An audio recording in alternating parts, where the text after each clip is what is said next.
In the final part of this series of discussing lore bits that may help you understand our reasoning for how we approach William Afton, let's take a moment to discuss the lore itself.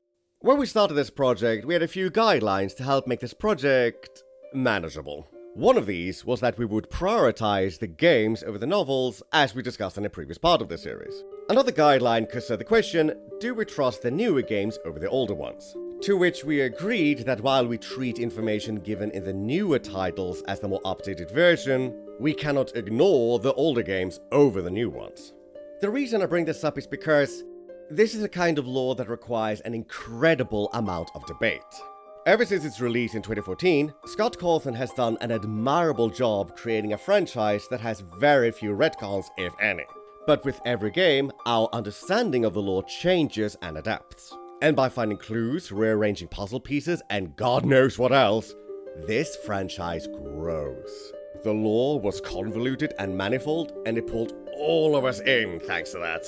There are many ways to look at FNaF lore, and on one end, it can be frustrating as it feels like once we have one opinion, something comes in the very next game or book that invalidates it. But likewise, the charm of the lore is the fact that this is a community effort. FNaF's success comes from the fans' desire to dissect the lore and understand it together.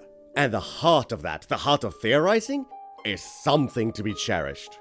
With the release of a psychological profile analyzing the lore and story of William Afton, we put our own interpretations and conclusions out to the world, one that has grown alongside the franchise. Our case is not unique. Many people have done this before and experienced the same. And when Secret of the Mimic comes out next year, this video will likely be invalidated. But that's just a scientific process at play. It can be frustrating, but we all accept its burden. Because we all share the inherent desire to theorize, study, and interpret.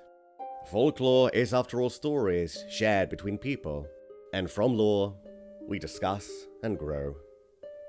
Thanks for watching these shorts, and I do hope you join me tomorrow for the release of the psychological study of William Afton.